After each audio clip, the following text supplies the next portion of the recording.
Right, yeah, thanks very much, Dick, and also thank you all for coming today. It's good to see that there's still a lot of interest, in this topic, and as you will have seen in the last couple of weeks, it's still an ongoing issue. What is going on in Fukushima?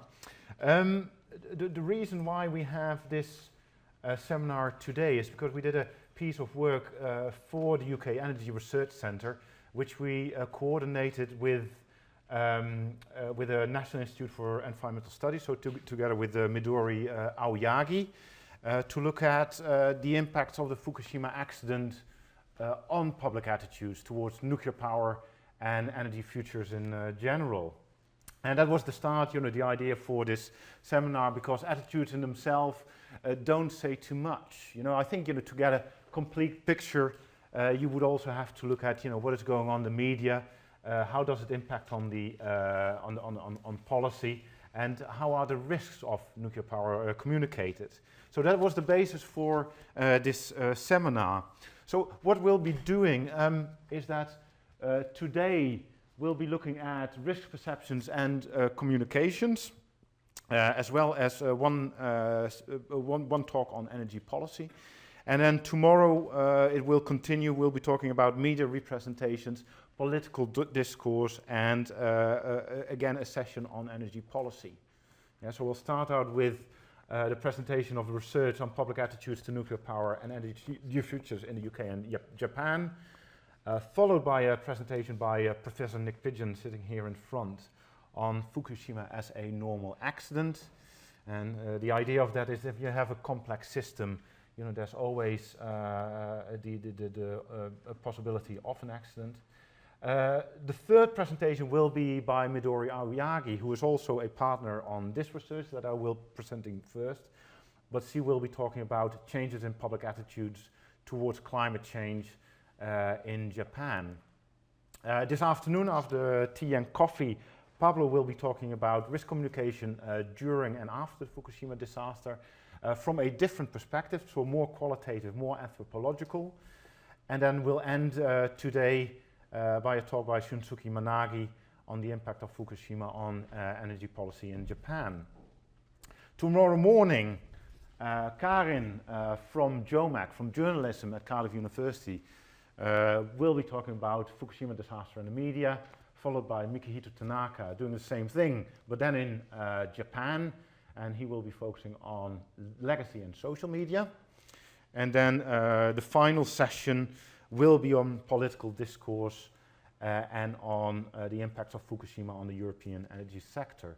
So as you will all know, it played out very differently in different European countries, and probably the focus will be partly on Germany and a comparison with the UK. Right, so in this presentation I'd like to talk about public perceptions of nuclear power and energy futures in Britain and Japan. Research conducted together with Nick, with Stuart Capstick, who is also somewhere here in the, upstairs there, and Midori sitting here in front from the National Institute of Environmental Studies. I also have to acknowledge a large number of people. I won't name them all, but this is part of a program we've been working on in the last 10 years, and a lot of people have contributed to it at different stages and in different ways. I would like to, would like to thank Ipsos Mori at Langley, who has collected most of the data, throughout the last 10 years. Unfortunately, he couldn't be here today. Also the funding bodies, of course, so the UKIRC, but also the Lithium Trust, ESRC, JSPS, and today and tomorrow has been funded by UKIRC, the Daiwa Foundation, and the Great Britain Sasakawa Foundation. So it's jointly funded by UKIRC, Daiwa, and Great Britain Sasakawa. Well, the data we'll be using for today's presentations are these. So you can see it goes a long way back to 2005. That is when we started with our research on nuclear power as a potential solution to climate change, or let's say something that could contribute to climate change mitigation. And that's been followed up with a number of other surveys here in 2010. This one was conducted by the British Science Association. In 2012, also funded by the UK Energy Research Centre, and then this one which we collected earlier this year. The reason why we're here today is because Midori collected similar kind of data in 2007. Yeah, so we have data that using the same questions in Britain and Japan before the Fukushima disaster. And that is the basis for all this research. And then here in 2013, those two surveys we coordinated so we could make a direct comparison. Yeah, so I was showing the changes from before and after Fukushima. So what I'll be doing is to give a short background and introduction of public attitudes to nuclear power, which of course is linked to the 3 Mile Island and the Chernobyl accidents. And then I'll say something about the reframing of nuclear power, which was a main focus of our research of the last 10 years. And then most of it will be on the Fukushima Daiichi disaster. What I won't be doing is to focus on the local picture. You know, Nick Pidgeon and Karen Henwood have done some really nice work on that. I won't be talking about economics because Kenichi Yoshima is much better place to do that. I also won't be talking about energy policy because Shunsuke and Anthony will be doing that. Technical aspects is something that we won't be talking about in those 2 days.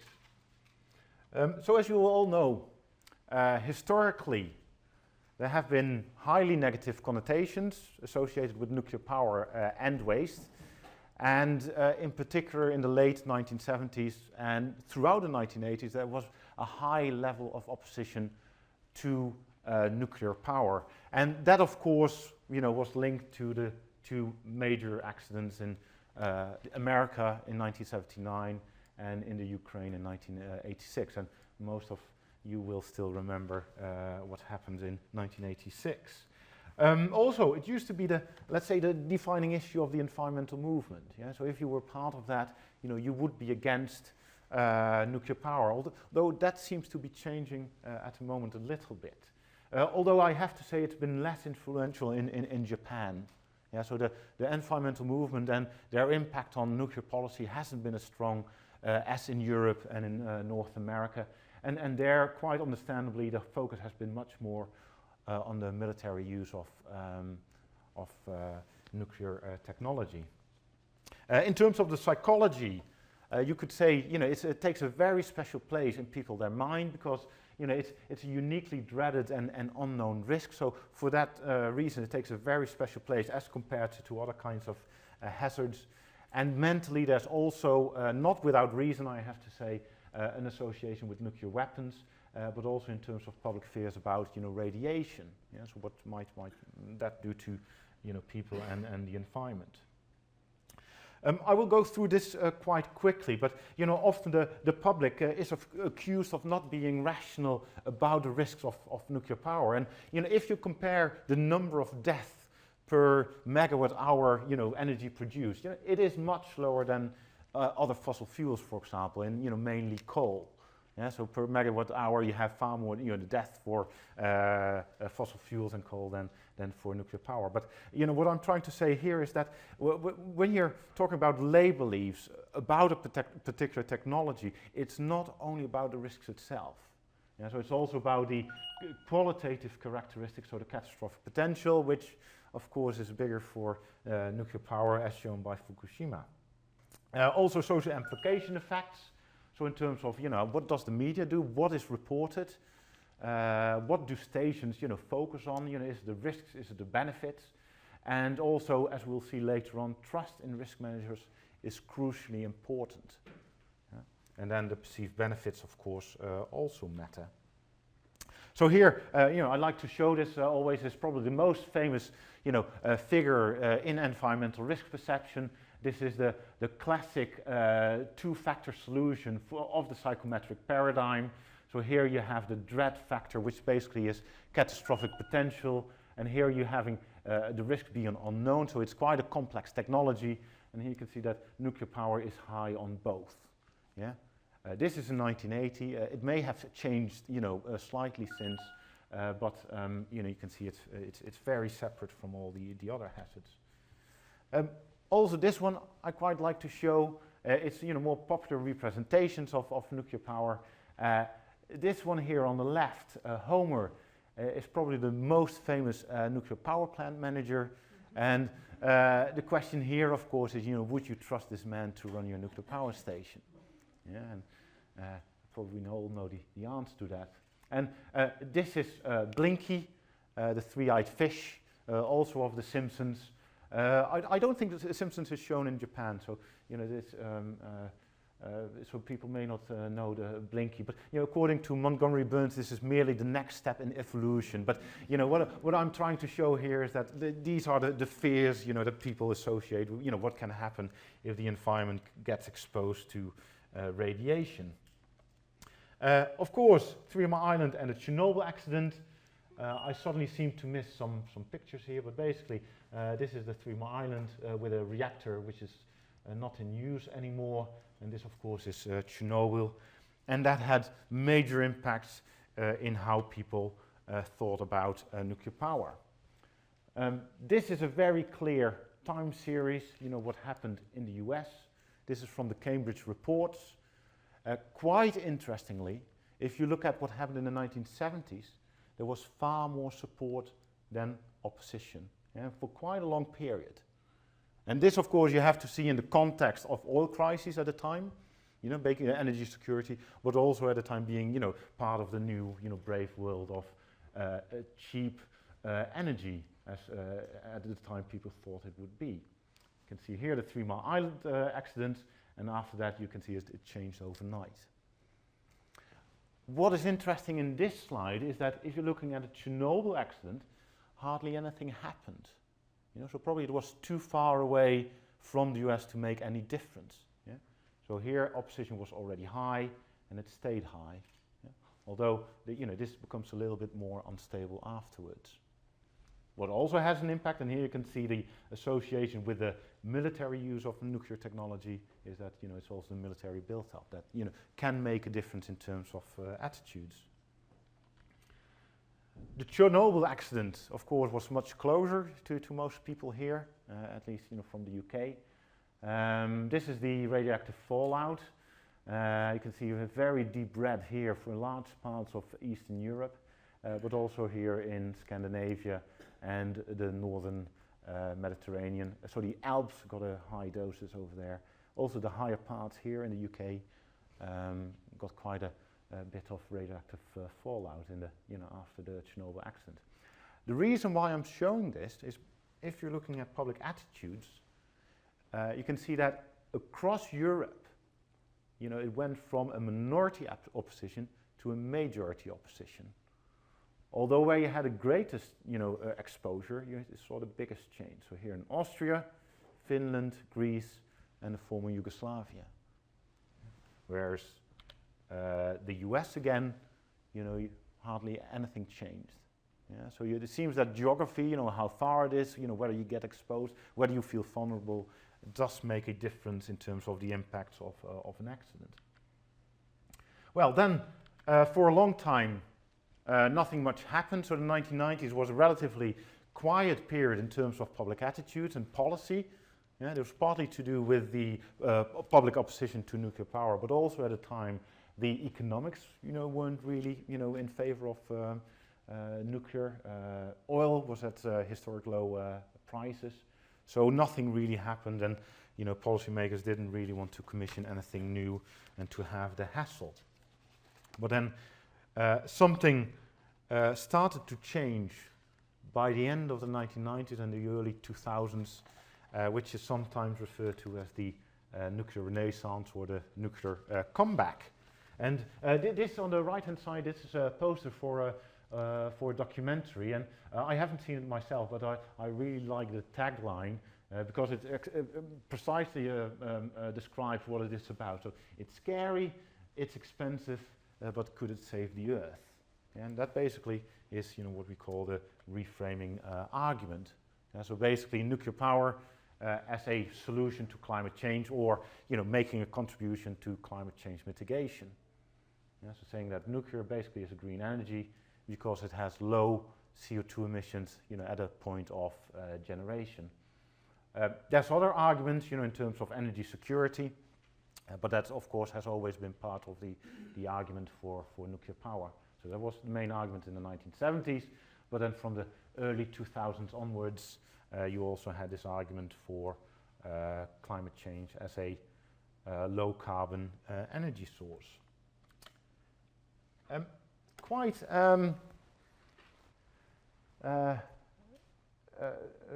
Well, not surprisingly, what we've done in the early 2000s, we conducted a number of focus groups, particularly on this issue, and we didn't do that from the reframing perspective, or that was not our intention.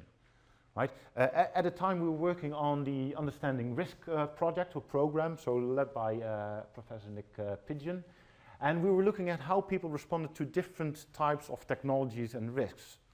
So we were looking at mobile phones and mobile phone masts. We were also looking at gene technology or gene therapy and GM food, because people responded very differently to those different technologies. Even was an application of the same sort of technology. And we were left with climate change and nuclear power, or nuclear waste to be precise. And so at the time we thought, yeah, why not put them together? Because we could make this argument of it being a low carbon source. And we're actually quite happy we did that at the time, because it led to a lot of follow-up research. But what to take home from these focus groups is the way people were talking about nuclear power is that they were quite highly resistant to this idea that we need nuclear power as a solution to climate change, or as we termed it, reluctant acceptance. Yeah, so people expressed a really great dislike of nuclear power. Yeah, it's one of the least favorite sources. Well, been for a long time. But actually, if people were thinking about it, they would consider it. In the case of climate change, because climate change is still the bigger risk than nuclear power. Yeah? But then alternatives should be considered first, or at least alongside. Yeah? It should not be used as an argument for nuclear power as such.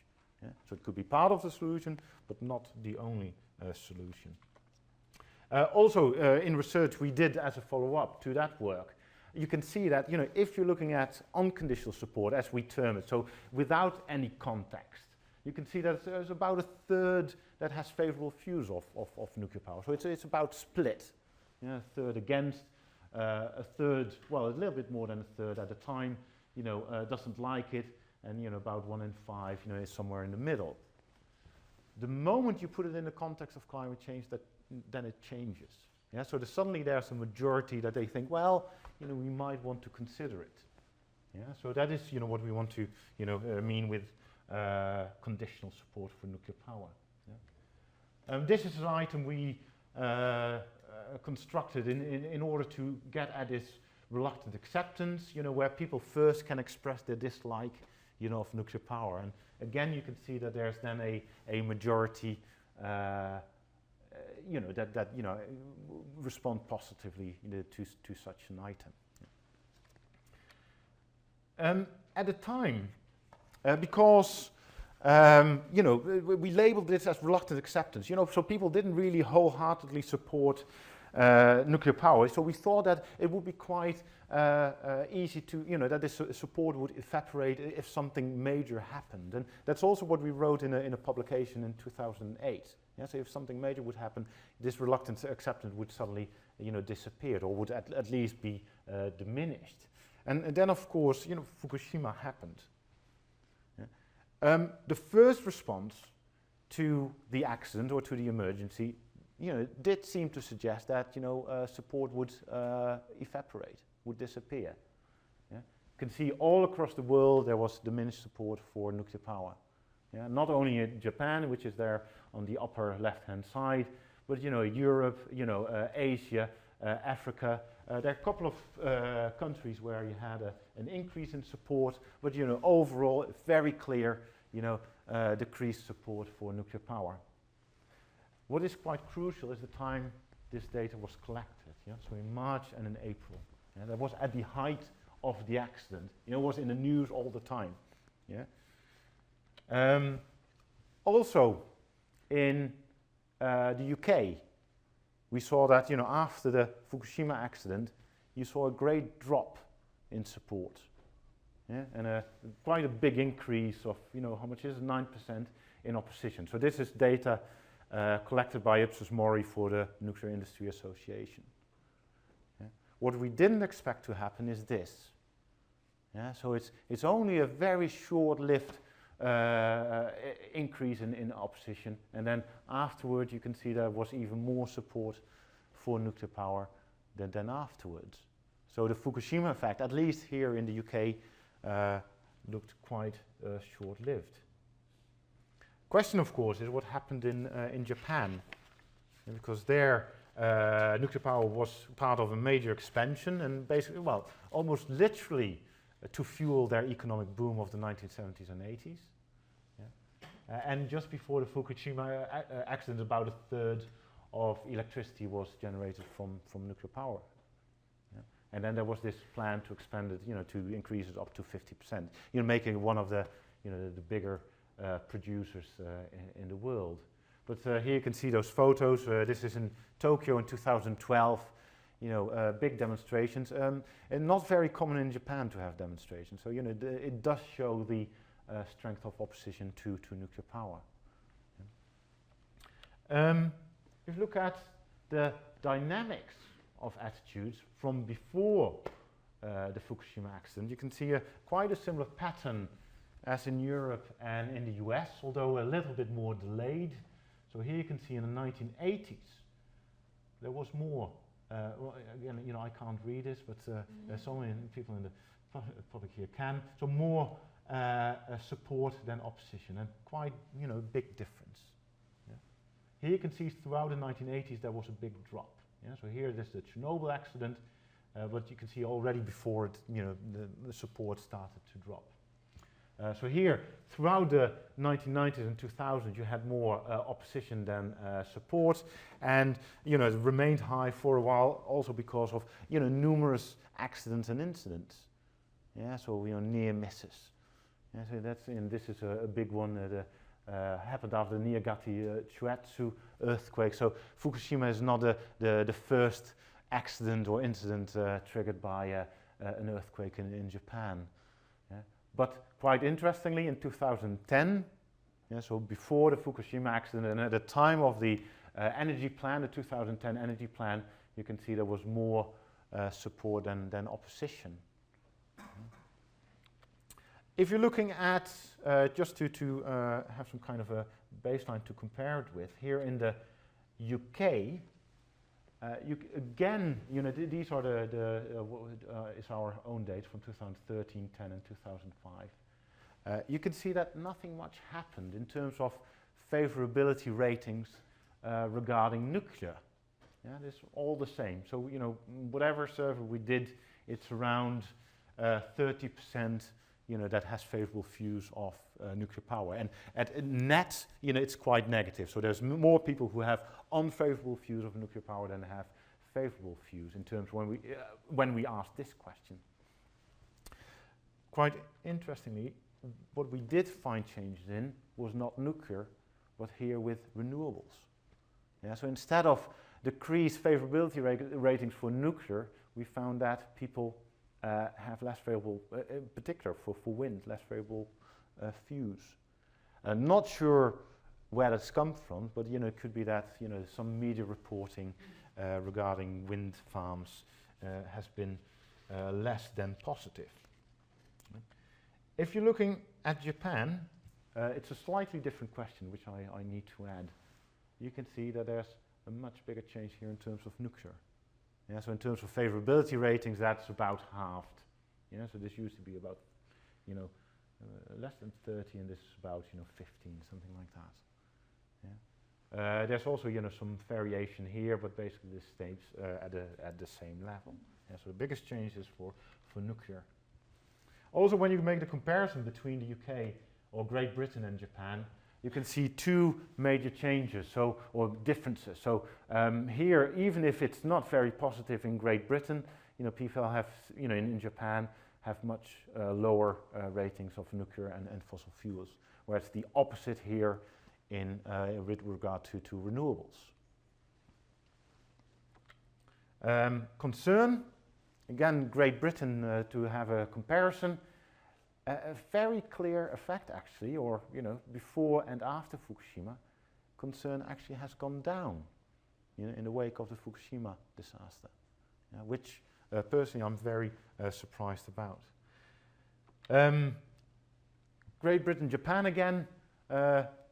Concern is not very high here in Great Britain, so it's about 2 out of 5. It's double that in Japan.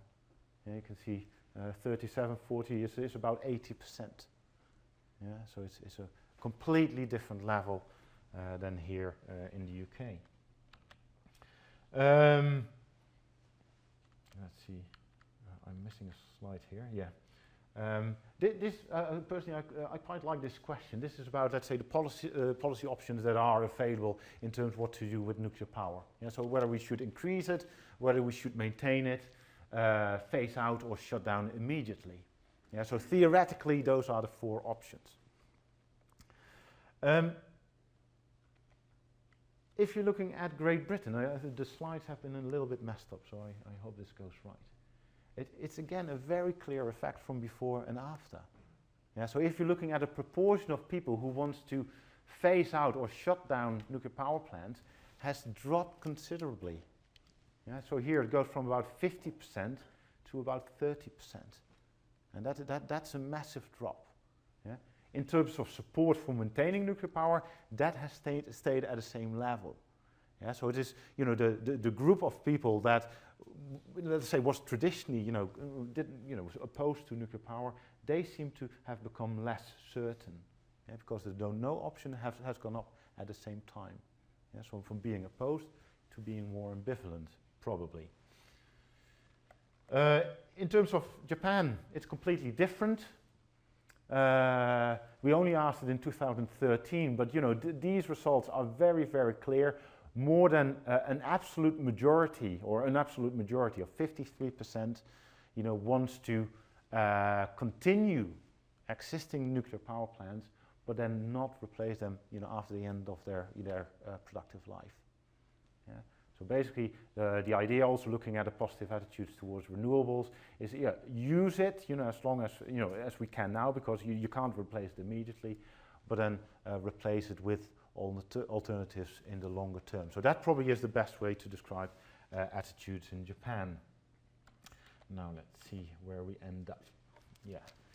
In terms of public attitudes towards nuclear power as a solution to climate change, you can see that agreement is quite high in the UK, has remained quite high, so this argument has taken hold quite strongly, I would say, in the UK, although it has gone down slightly in the last 3 years. But here you can see quite clearly in Japan, it's halved again, so it goes from 35% to about 17-18%. So quite a substantial drop. But already, in 2007, there was far less agreement, and partly that will be because this argument has been less often made by policymakers and in the media as compared to in the UK. So in that sense, media analysis are absolutely essential to understand these kind of figures. Same for energy security, although we don't have any pre-Fukushima results for Japan. In terms of alternatives, and this links with the diminished support for renewables, most likely. You can see that in terms of using alternatives, before using nuclear power. You can see that support for that statement has gone down quite considerably, and this is part of this reluctant acceptance, constellation of attitudes. Same here. If you look at the relative preference for renewables versus nuclear, you can see that has gone slightly in favor of nuclear power, from before and after Fukushima. So something seems to have happened there quite substantially, I think. So which would be a great topic for discussion. Let's see. So here's power as a solution for climate change before exploring all other energy options. You can see it has gone down quite substantially here in the UK, but has stayed at the same level in Japan. Yeah, and the same with renewable options as a better way of tackling climate change than nuclear power. Again, the drop here in Britain, but has stayed very high in Japan, showing that support there for replacing nuclear with renewables is the most favored option. This one, I think, is probably one of the most important slides. This is trust in the regulation of nuclear power in Britain and Japan. So the red again is Britain, the green one in Japan. Trust levels, even in the UK, don't seem too high. Yeah? But the net trust is positive. Yeah? So about a third here express some level of trust in the regulation and in the government. But that is less than the number of people who express distrust. So net trust is still positive in the UK. It's a different story in Japan. Yeah? So already in 2007, before the accident, it was very low, so less than 1 out of 5. Yeah? And we think that is because of the accident that happened throughout the 1990s and 2000s. Yeah? So there wasn't a very good track record of the nuclear industry in Japan already before Fukushima. But if you think there would be some kind of a ceiling effect or a bottom effect, that even didn't apply here because it's even halved at those low levels. So at this moment in time, less than 1 out of 10 people in Japan express any level of trust in the government regarding nuclear power. Yeah. And I've done some work on trust in different contexts, with the genetically modified food and climate change and nuclear power. And I've never seen it this low. Yeah, this is absolutely rock bottom, I would say. You can also see why that is the case. Yeah? So if you're looking at the independent investigation, I won't talk too much about it because others will later on today and tomorrow. Yeah? They are so very, very critical, of the industry, of the government and the regulator. Yeah? And they're using words like that there's collusion between the government, regulators and industry. Yeah? There was complacency at TEPCO, yeah? And a lack of governance. They're quite harsh words. Yeah?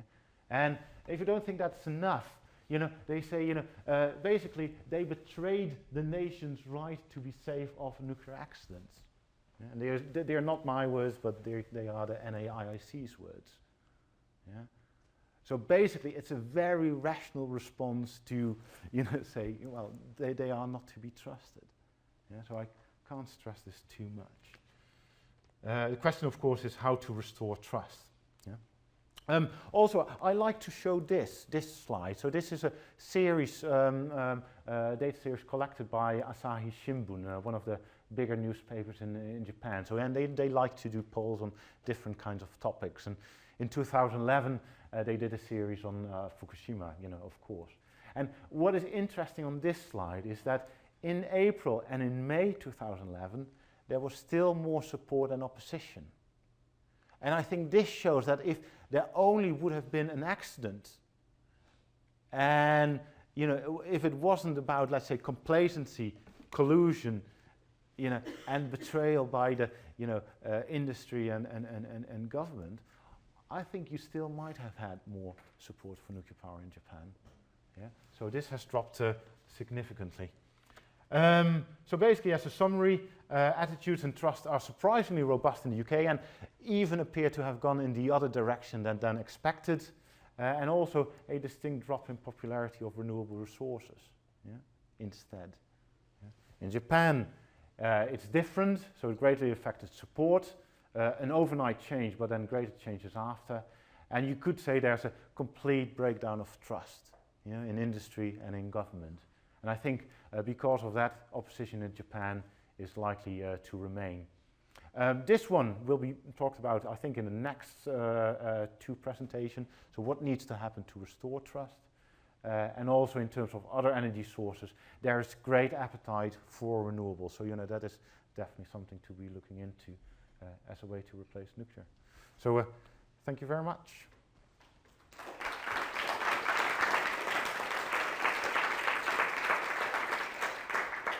Thank you, Wouter. perfect timing.